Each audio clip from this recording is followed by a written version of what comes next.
Have you ever noticed that your mind has an extraordinary talent, not for solving problems, but for creating them? A single text message goes unanswered, and suddenly, your mind begins writing a story. They're upset with me. I must have said something wrong. What if they're leaving? Hours later, you discover they were simply busy.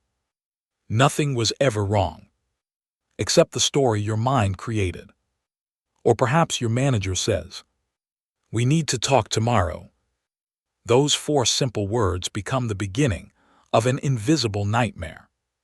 Before tomorrow even arrives, you've imagined losing your job, disappointing your family, running out of money, starting over from nothing.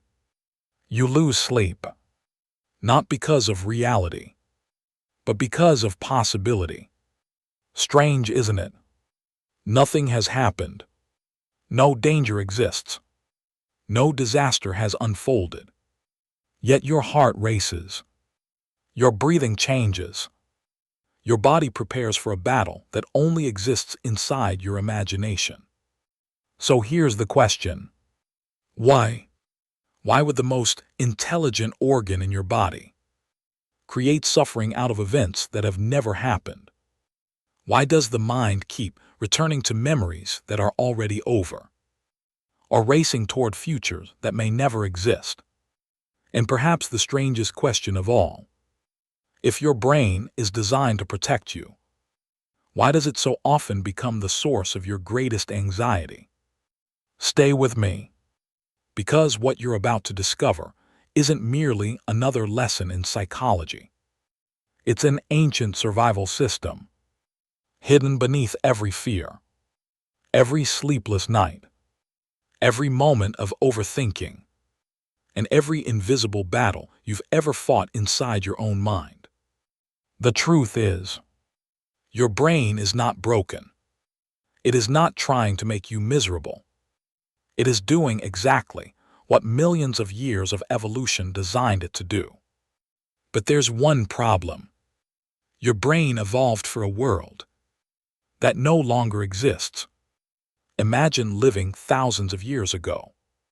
You walk through a dense forest. Every sound matters. Every shadow could hide a predator.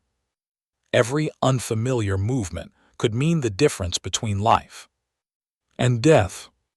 In that world, the people who assumed it's probably nothing often didn't survive long enough to pass on their genes. But those who imagined the worst, who noticed every possible threat, who expected danger even when none was certain, were far more likely to stay alive. Their brains became our brains. Their survival strategy became our inheritance.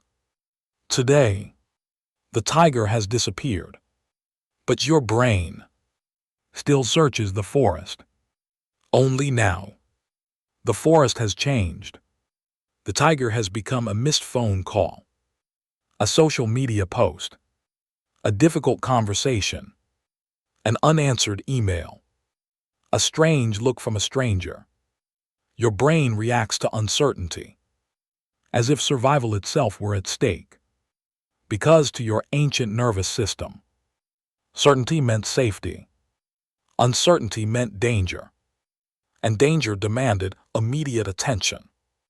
This is why your mind refuses to let certain thoughts go. It isn't trying to punish you. It's trying to prepare you. Your brain believes, if I think about every possible disaster, perhaps I can prevent it. So it keeps thinking, again, and again, and again, until thinking itself becomes the prison. Most people believe overthinking is simply thinking too much. But psychology reveals something much deeper. Overthinking isn't an excess of thought. It's an excess of imagined danger. Every repetitive thought asks the same hidden question. What if something goes wrong? What if they reject me? What if I fail? What if I embarrass myself? What if I lose everything? What if I'm not enough? Notice something fascinating. Almost every anxious thought lives in the future, or in the past. Very few exist in the present, because the present is where reality lives. The past lives only in memory. The future exists only in imagination. Yet the human brain spends remarkably little time in the only moment that's actually real.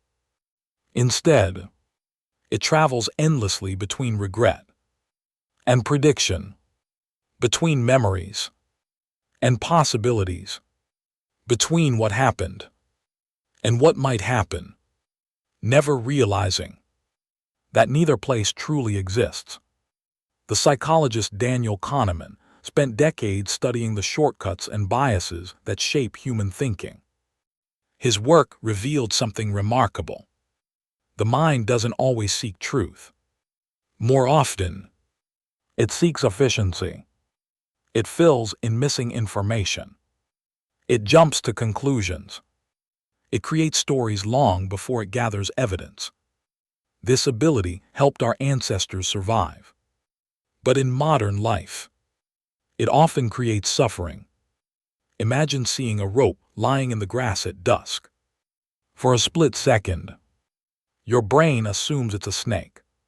Your heart pounds. Your muscles tense. Only later do you realize it was never dangerous. Your brain didn't make a mistake. It made a prediction. And from an evolutionary perspective, it was better to mistake a rope for a snake than a snake for a rope. That ancient survival strategy still lives inside you. Except today's snakes are rarely physical. They're emotional. What if they don't love me anymore? What if everyone judges me? What if I make the wrong decision? What if I'm wasting my life? Your mind treats uncertainty like a predator hiding in the shadows. So it keeps searching, keeps predicting, keeps imagining, until imagined danger begins feeling more real than reality itself. And here's where the greatest illusion begins. The more often you think a thought, the more familiar it becomes. And the brain has a dangerous habit. It mistakes familiarity for truth. A fear repeated 1,000 times begins to feel like a fact. An imagined future starts feeling inevitable. A story becomes your reality. Without realizing it, you stop responding to the world as it is. You begin responding to the world as your mind predicts it to be. This is the invisible prison millions of people live inside every single day. Not imprisoned by reality, but by anticipation. Not trapped by facts, but by stories. And perhaps the most heartbreaking part is that many people never discover that the prison door was never locked. Because before you can free yourself from your fears, you must first understand why your brain built them in the first place. And that journey begins far earlier than most people could ever imagine. So where does this endless cycle truly begin? Is it born the moment anxiety appears? The first sleepless night? The first panic attack? Not quite. It begins much earlier. Long before you ever notice it. Long before you call yourself an overthinker. Imagine a child learning about the world. Every smile, every raised voice, every moment of comfort, every moment of fear becomes data. The brain watches everything. It asks one silent question. What kind of world am I living in? Is it safe or dangerous? Can people be trusted? Or should I always be prepared for disappointment? The child never asks these questions out loud, but the brain answers them anyway. One experience at a time. One emotion at a time. one memory at a time. Slowly, those answers become beliefs, and those beliefs become predictions. Because your brain is, above everything else, a prediction machine.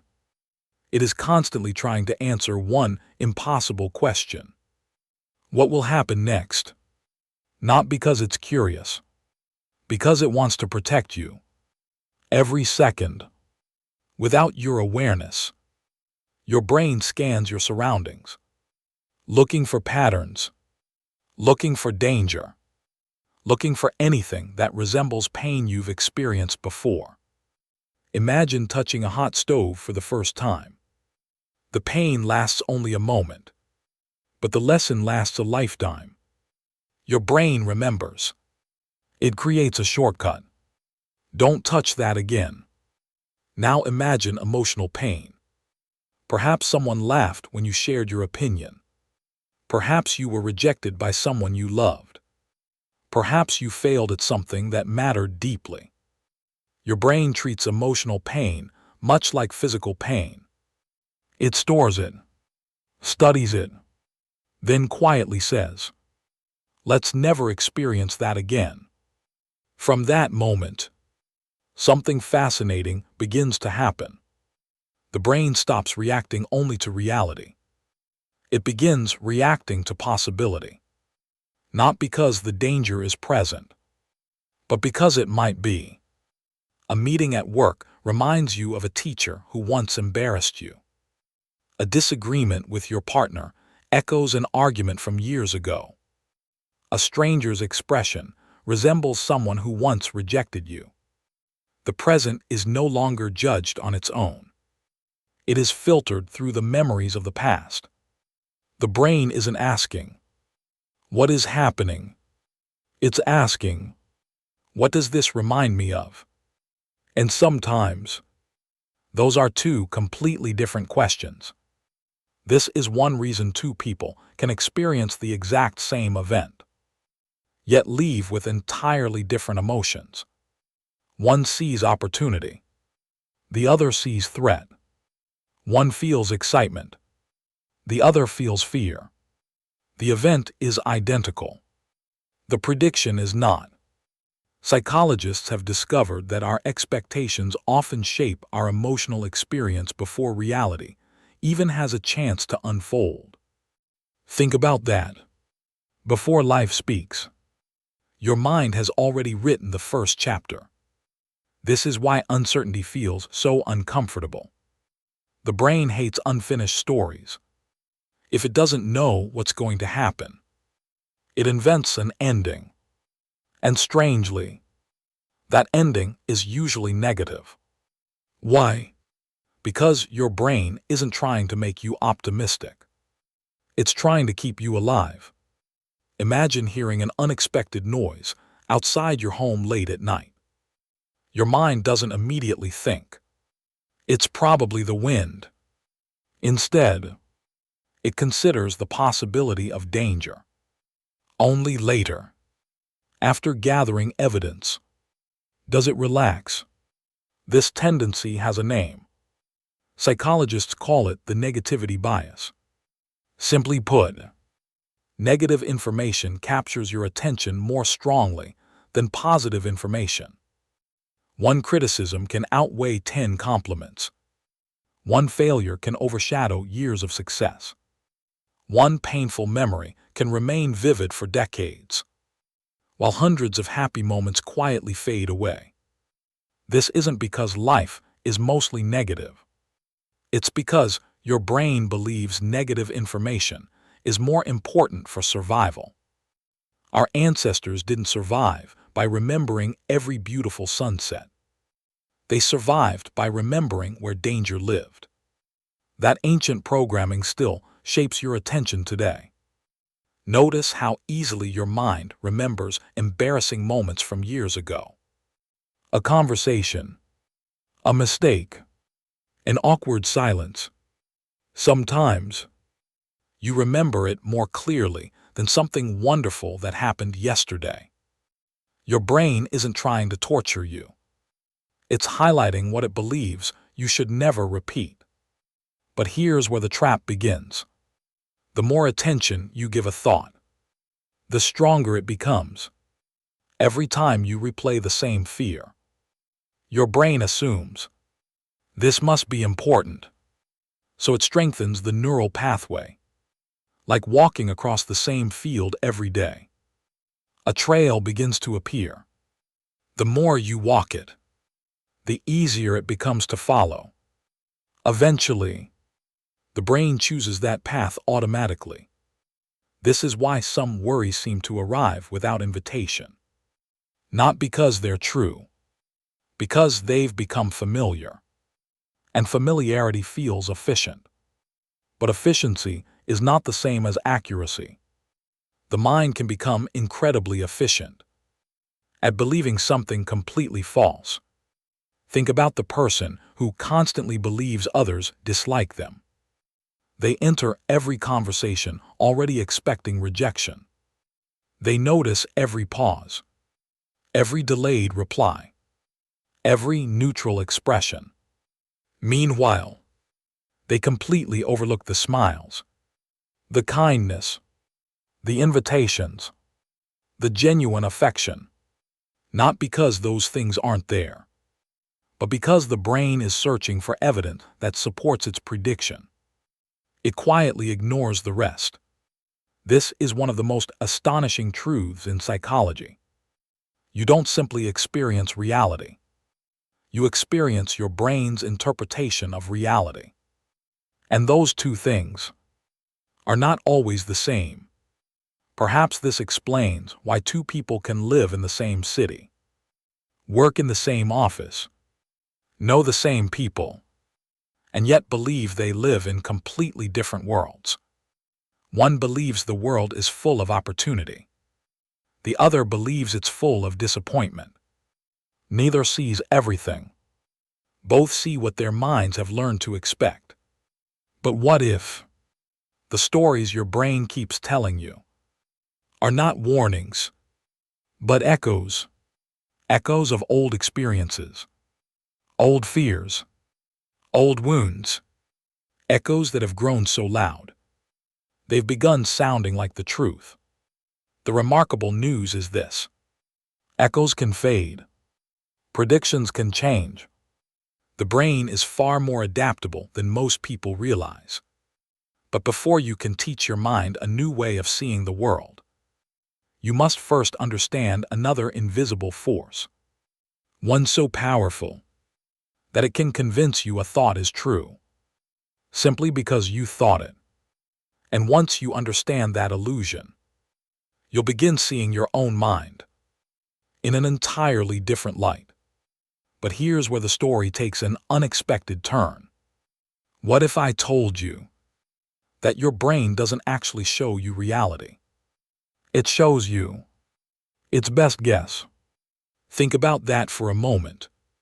Everything you see, every decision you make, every emotion you experience, passes through a filter. Not the filter of your eyes, not the filter of the world, but the filter of your mind. And sometimes, that filter becomes so convincing that you stop questioning it altogether. Imagine wearing a pair of glasses with slightly tinted lenses.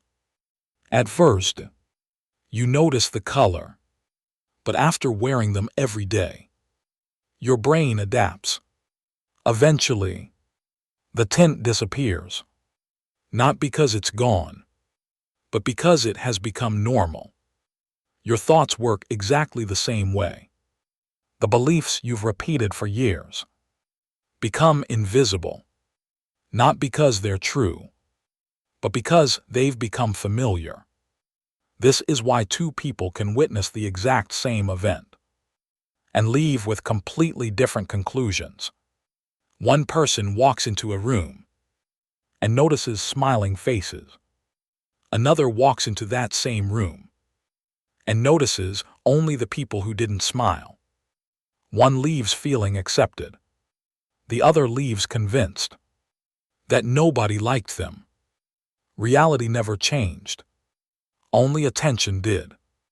Psychologists call this Confirmation bias. It is one of the most powerful forces shaping human perception. Once your brain believes something, it begins searching for evidence to prove itself right.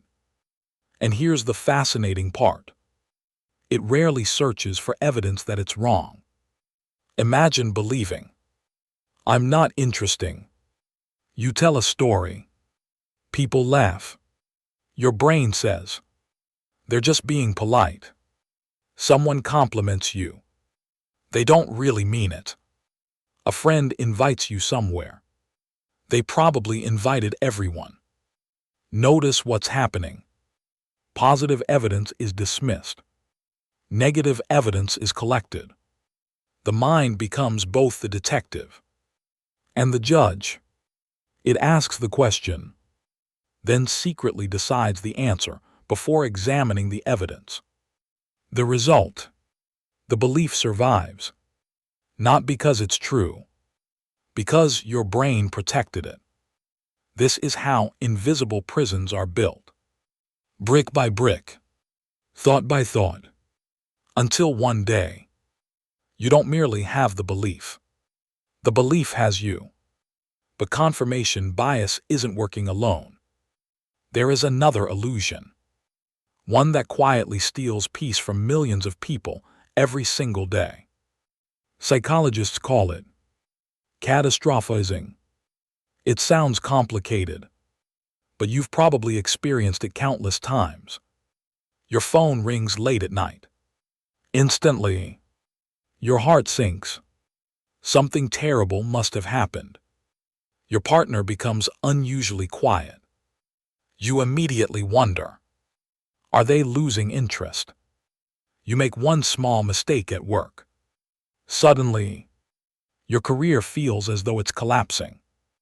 Notice how quickly the mind moves. It doesn't travel from A to B. It jumps straight to Z. One tiny uncertainty becomes a complete disaster. The remarkable thing is, your body reacts as though that imagined future is already happening. Your heart races. Your muscles tighten.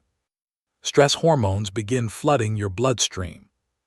Not because danger exists, but because your brain believes it does. The human body cannot always distinguish between a real threat and a vividly imagined one. Close your eyes for a moment and imagine standing at the edge of a cliff. Feel the height, the wind, the distance below. Even though you're completely safe, your body may still react. Your palms become sweaty. Your breathing changes. Your stomach tightens. Nothing happened, yet your nervous system believed the story. Now imagine doing that every single day with your relationships, your career, your future, your health, your identity. No wonder so many people feel exhausted. They're fighting battles their minds invented. The ancient philosopher Seneca once wrote, "We suffer more often in imagination than in reality." Centuries later, modern psychology continues to support that insight. Many of our strongest emotional reactions begin not with events, but with interpretations. This doesn't mean our emotions aren't real. They are. The anxiety is real. The racing heart is real. The sleepless night is real. But the story creating those emotions may not be. This is where another fascinating psychological phenomenon appears: the illusion of certainty. Human beings dislike uncertainty so much that the brain often prefers a painful answer over no answer at all. Imagine someone you care about suddenly becomes distant. Instead of saying, "I don't know what's happening," the brain quickly invents a conclusion. They don't love me anymore. Perhaps they're simply overwhelmed. Perhaps they're dealing with something deeply personal. Perhaps nothing is wrong at all. But uncertainty feels uncomfortable. So the mind fills the silence with assumptions. It writes a story, then quietly forgets that it wrote it. Soon, the story feels like reality. This is why overthinking becomes addictive. Every new thought creates the illusion that you're getting closer to the answer. But notice what actually happens. The more you think, the more questions appear. The more questions appear, the less certain you become. It's like drinking salt water to quench your thirst. For a brief moment, it feels as though you're doing something helpful. But every sip only makes you thirstier. Overthinking follows the same pattern. It promises clarity, yet often produces confusion. It promises certainty, yet usually creates more doubt. And perhaps the greatest trick your mind ever plays is convincing you that if you just think a little longer, you'll finally feel safe. But safety has never been hidden inside another thought. It has always existed beyond them. The question is, if thinking cannot free us, what can? And why do some people seem able to quiet their minds, while others spend years trapped inside them? The answer lies within one of the most extraordinary discoveries in modern neuroscience. Because the brain, remarkable as it is far more changeable than anyone once believed. So, if your brain can create fears that don't exist, can it also learn to let them go? For most of history, scientists believed the answer was no. They believed the adult brain was fixed, like a machine built once, never to be changed again. But they were wrong.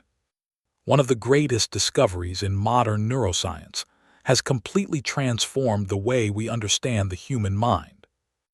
Your brain is constantly changing. Every thought you repeat, every emotion you experience, every habit you practice, is physically reshaping the architecture of your brain. This extraordinary ability is known as neuroplasticity. Think of your brain as a dense forest. Every thought is like someone walking through the trees. Walk the same path once, and almost nothing changes. Walk it every day, for months or years, and eventually, a clear trail appears. Soon, your feet begin following that trail automatically. Not because it's the only path, but because it's the easiest.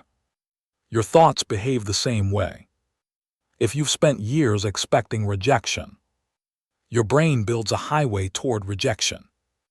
If you've spent years imagining failure, your brain becomes remarkably efficient at finding reasons why you'll fail. Not because the future is already written, because the pathway has become familiar. And the brain loves familiarity. This explains something that confuses so many people. Have you ever promised yourself, "Tomorrow I'll stop worrying"? Tomorrow arrives. For a few hours, everything feels different. Then suddenly, without warning, the same anxious thoughts return. You feel disappointed. You tell yourself, "I'll never change." But here's what most people don't understand. You're not fighting one thought. You're competing against thousands of repetitions, against years, sometimes decades, of well-worn neural pathways. Change doesn't happen because of one positive thought. It happens because one healthier thought is repeated often enough to become stronger than the old one. The brain doesn't erase old pathways overnight. It gradually stops using them. Imagine an old road leading to an abandoned village. If no one drives there anymore, grass begins growing through the cracks. Nature quietly reclaims it. Neural pathways work much the same way. The less often they're used, the weaker they become. But there is another part of the brain, one that plays a remarkable role in overthinking. Scientists call it the default mode network. This network becomes especially active when your mind isn't focused on the present.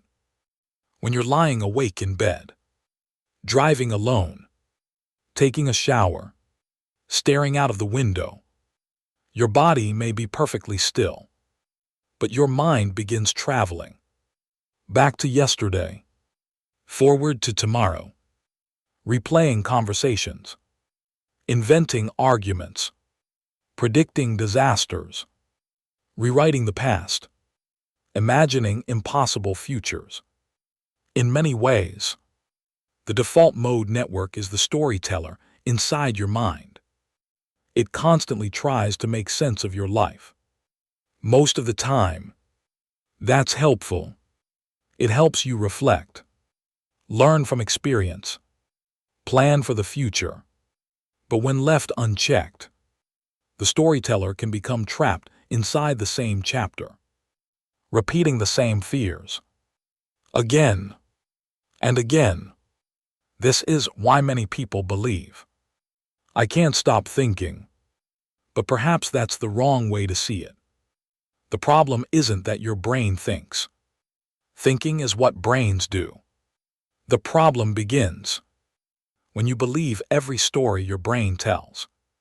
Imagine sitting in a movie theater. The lights go dark. The film begins. For 2 hours, you laugh. You cry. Your heart races, even though somewhere deep inside, you know it's only a movie. Now imagine forgetting that it's a movie. Imagine believing every scene is literally happening. Every explosion, every tragedy, every frightening moment. Suddenly, the experience becomes overwhelming. This is what happens when we completely identify with our thoughts. We stop watching the movie. We step inside it. Every fear feels absolute. Every prediction feels certain. Every imagined disaster becomes emotionally real. Psychologist Stephen C. Hayes, the founder of acceptance and commitment therapy, has spent decades studying this process. One of the central ideas in his work is something called cognitive fusion. Cognitive fusion happens when we become so entangled with our thoughts that we can no longer separate ourselves from them. The mind says, "I'm going to fail," and instead of recognizing it as a thought, we experience it as reality. The mind whispers, "No one truly cares about you." And rather than questioning it, we begin living as though it's already true. But something extraordinary happens the moment you create even the smallest distance between yourself and your thoughts. Instead of saying, "I am anxious," you begin noticing, "I'm experiencing anxiety." Instead of, "I'm a failure," you notice, "I'm having the thought that I'm a failure." At first, that difference seems almost meaningless, just a few extra words. But psychologically, it changes everything. Because you've stopped becoming the story and started observing it. You become the witness instead of the prisoner. This simple shift activates something remarkable: awareness. And awareness is where freedom begins. Not because difficult thoughts disappear. They won't. Every human mind produces fear. Every human mind imagines disaster. Every human mind tells stories. The difference is that emotionally healthy people don't automatically believe every story. They let thoughts come. They let thoughts go. Like clouds passing across the sky. Without chasing them. Without fighting them. Without building a home inside them. Perhaps this is why two people can experience the same anxious thought, yet only one becomes trapped by it. One argues with the thought, feeds it, analyzes it. The other simply notices. There goes my anxious mind again. And surprisingly, the thought loses its power, not because it was defeated, but because it was no longer believed. Which raises one final question. If awareness is the beginning of freedom, how do we actually cultivate it? How do we teach an ancient brain that it no longer needs to prepare for dangers that exist only in imagination? The answer is far simpler than most people expect, yet it has transformed the lives of millions. And it begins not by changing the world around you, but by changing the relationship you have with your own mind. So, how do you escape a prison that exists only inside your own mind? The answer is both surprisingly simple and incredibly difficult, because the goal is not to stop your brain from thinking. That would be impossible. The goal is to stop allowing every thought to become your reality. Imagine sitting beside a river. Leaves drift peacefully across the water. Some are large, some are small, some disappear almost as quickly as they arrive. Now imagine that every leaf is a thought. What if I fail? What if they reject me? What if tomorrow goes wrong? Most people do something without realizing it. Instead of watching the leaves float past, they jump onto them. One anxious thought becomes a 5-minute conversation. 5 minutes becomes an hour. An hour becomes an entire night. Before long, they're miles away from the present moment. Not because reality pulled them there, but because one thought did. This is why psychologists often say, attention is one of the most valuable resources you possess. Where your attention goes, your experience follows. Your brain strengthens whatever you repeatedly pay attention to. Feed fear, and fear grows stronger. Feed curiosity, and curiosity expands. Feed gratitude, and your brain slowly begins noticing reasons to be grateful. The question is no longer, what am I thinking? The more important question becomes, what am I feeding? Because every day, your attention is teaching your brain what matters. The remarkable thing is, you have far more influence over your attention than you may realize. Not complete control, but influence. And influence, repeated consistently, creates transformation. This is where one of the oldest practices in human history begins to make perfect psychological sense. Mindfulness. For thousands of years, people believed meditation was simply a spiritual practice. Today, neuroscientists understand something remarkable. Mindfulness is also training for the brain. It doesn't eliminate thoughts. It changes your relationship with them. Imagine standing beside a busy highway. Cars rush past at incredible speed. You don't try to stop them. You simply watch. Your thoughts are much the same. The mind will always produce ideas, memories, predictions, fears, and hopes. The difference is this. You no longer chase every passing vehicle. You observe. An observation creates space. Within that space, something extraordinary happens. Joyce. For perhaps the first time, you begin realizing, I don't have to believe every thought that enters my mind. That realization may sound ordinary, but psychologically, it is revolutionary. Because the moment you stop believing every fearful prediction. Fear begins losing its authority. Psychologist John Kabat-Zinn helped introduce mindfulness into modern medicine. His research showed that regularly practicing mindful awareness can reduce stress, improve emotional regulation, and help people respond more calmly to difficult experiences. Notice the word respond, not react. There is a profound difference. Reaction is automatic. Response is intentional. Reaction belongs to habit. Response belongs to awareness. And awareness is where freedom begins. But mindfulness alone is not enough. There is another practice, one so simple that many people underestimate its power. Question your thoughts. Not every thought deserves your trust. Imagine receiving a letter from someone you've never met. Would you automatically believe every word? Of course not.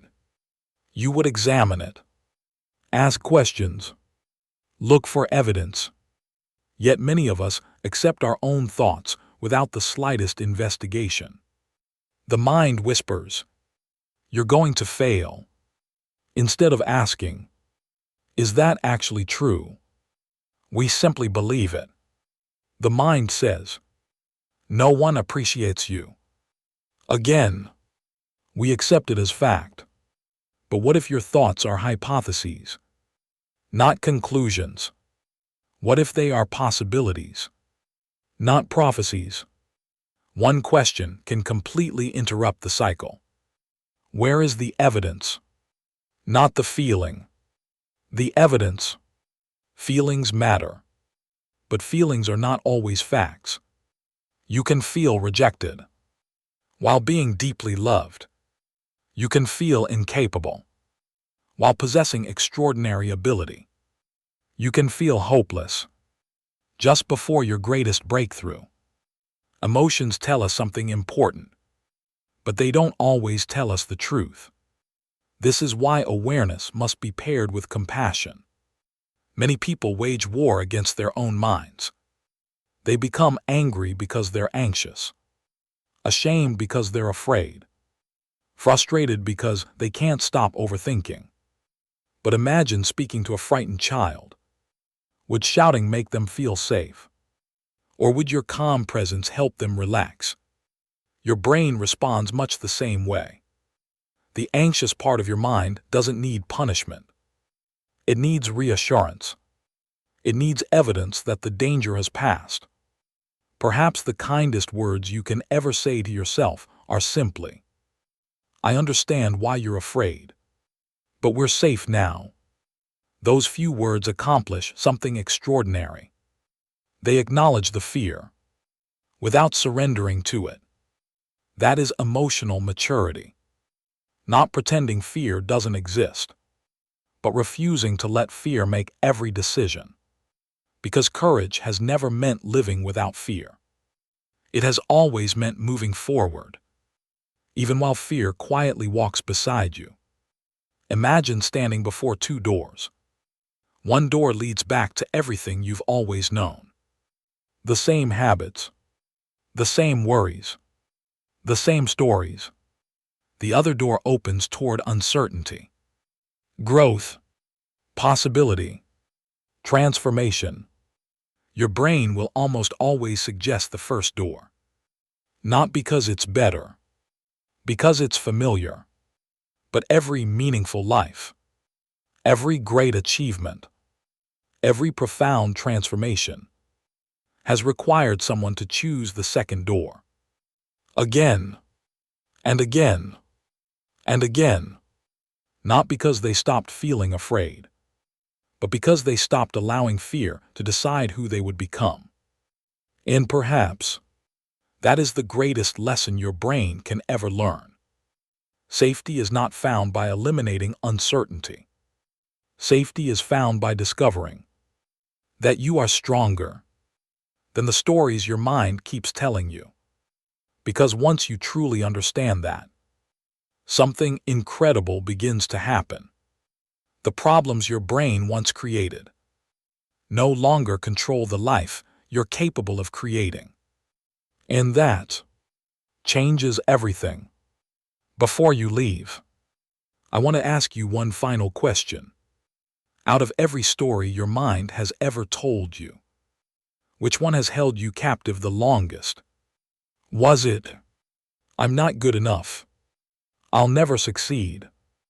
No one truly understands me"? Or perhaps, a story you've never spoken aloud? Take a moment and write it in the comments below. Not because I need another comment, but because sometimes, the moment we give fear a name, it begins to lose its power, and you may discover something remarkable. Someone, somewhere in this community, has been carrying the very same story. Your words could become the reason they finally feel understood. If this journey changed the way you see your own mind, then this is only the beginning. Here at Ancient Whisper, we explore the hidden psychology of human behavior, the timeless wisdom of great thinkers, and the unseen forces that quietly shape our lives. Every week, we uncover another mystery of the human mind, another truth hidden beneath the surface of everyday life. So if you're ready to understand yourself, not just a little better, but in ways most people never do, subscribe to Ancient Whisper and become part of a community that chooses awareness over ignorance, understanding over assumption, and wisdom over noise. Until our paths cross again, listen carefully, because the loudest answers in life are rarely spoken. They arrive as ancient whispers to those who are willing to hear them.